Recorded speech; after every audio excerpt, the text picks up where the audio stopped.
Have you ever noticed that the way you move through life often becomes the way you move inside your body? I never paid attention to that until my heart blockage forced me to. Last week, I shared that I had to change the relationship with my mind. I changed my core beliefs. This week, I want to share something that surprised me just as much. I also had to change my movement beliefs. I had to change the relationship with my body. Because for years, I believed strength meant pushing harder, lifting more weights, being disciplined, never slowing down. The world rewarded that version of me, and honestly, so did I. So you could say I was physically strong, mentally determined. From the outside, I looked healthy, but inside, I had become incredibly stiff. The way I approached life became the way I approached my body. I believed exercise was about becoming stronger, pushing harder, lifting heavier, resisting more. And looking back, I realized I had confused strength with resistance. And without realizing it, resistance became my default way of living. I trained my body to resist heavier loads. I trained my mind to resist slowing down. I resisted asking for any kind of a help.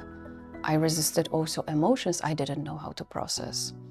And somewhere along the way, I became incredibly good at resisting a kind relationship with myself. Then one artery changed everything. When I learned that my LOD artery was 80% blocked, something became impossible to ignore. My heart was blocked and I didn't need more resistance anywhere in my body. I needed flow. That realization honestly changed everything. Today, strength means something completely different to me. It is really knowing how to speak up without coming out of my body. It's adapting without actually constantly resisting. It's remaining connected to myself when life feels uncertain and demands a lot from me. I realized that physical strength without internal conditioning had quietly become a cover for something I couldn't see: internal stiffness. So what good is having a physically strong body if internally you're becoming rigid? If your nervous system is constantly bracing, if your arteries become less flexible, if your relationship with yourself is built on resistance instead of trust, that is when I realized something I had never considered before. Functional strength requires internal flexibility. Not just flexible muscles, internal flexibility. That's different. And that became my new definition of strength. It also became the foundation of what now I call internal conditioning, because movement changed for me. For years, exercise was just another task. Burn calories, build muscles, look strong, push harder. Chest day, back day, leg day, repeat, repeat, repeat. Movement was something I did to my body, and today, movement has become something I do for my body. Because I finally realized I am not separate from my body. I am my body, and my body has been communicating with me all along. I simply wasn't listening. That is when I became fascinated by something I had never fully appreciated before: resonance. Everything around us vibrates. Sound vibrates, our voices vibrate, our bodies constantly respond to pressure, stretch, movement, and vibration. scientists continue to study all the time how our tissues actually respond to these mechanical forces, revealing just how dynamic and adaptable the human body truly is. And that made me wonder, what if strength begins with restoring better flow, better rhythm, better resonance? The further I move along my own healing journey, the more flow I experience. And the interesting part is, I don't just measure it, I feel it. I can share that every morning I begin my day sitting on my Rethink Your Body chair.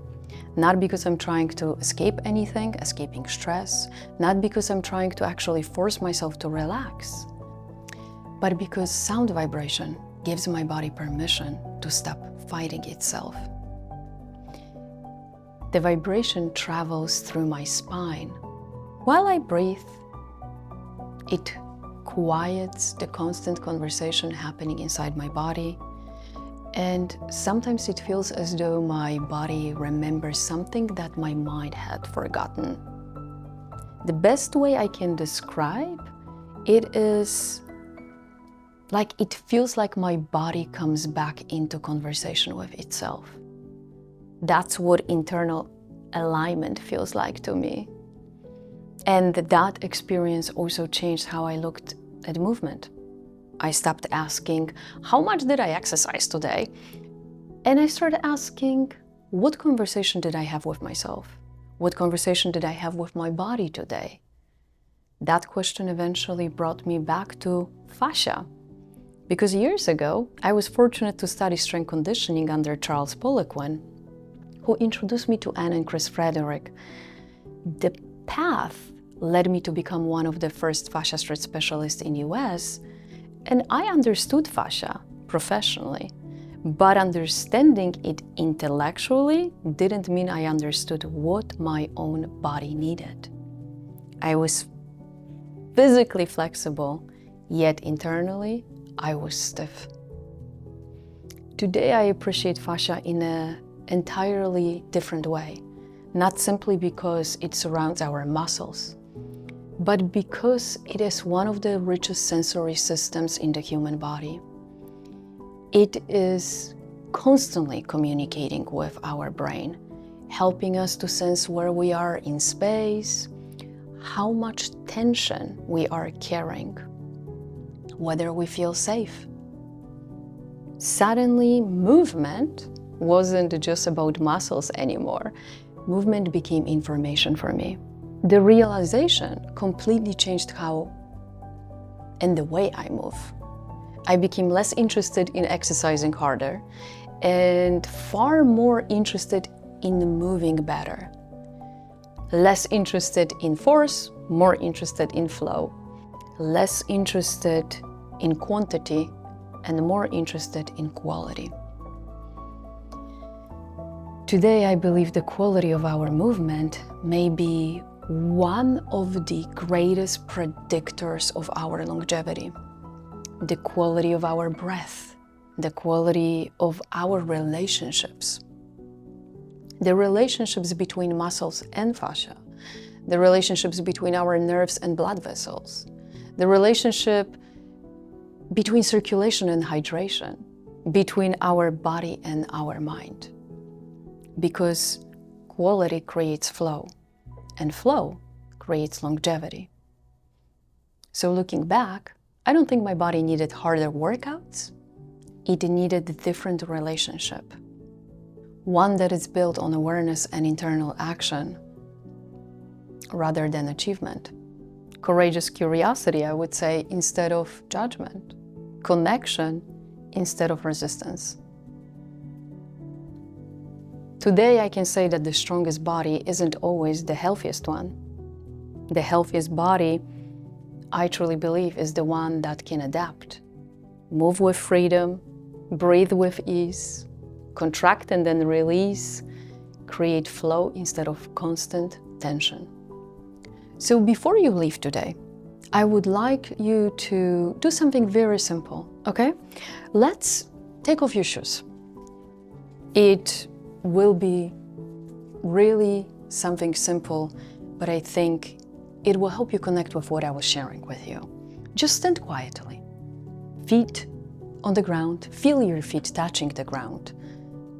Just, can you feel all your 10 toes without even shifting your weight to the right, to the left, forward, to the back?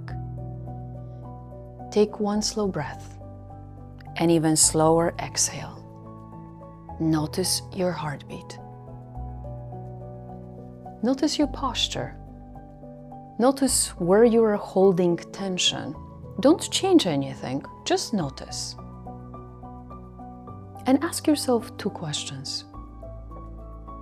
When I move today, am I creating more resistance or more flow? And perhaps even more important question, what quality am I creating? Because I genuinely believe true strength doesn't begin with stronger muscles. It begins with better internal conditioning. And the outcome is alignment. Alignment between your breath, your nervous system, musculoskeletal system, your heart, and the relationship you have with yourself. I feel healing doesn't begin the moment we become stronger. It starts the moment we stop actually resisting ourselves. Take care of your heart and your body, because nobody will ever have a more important relationship with either of them than you.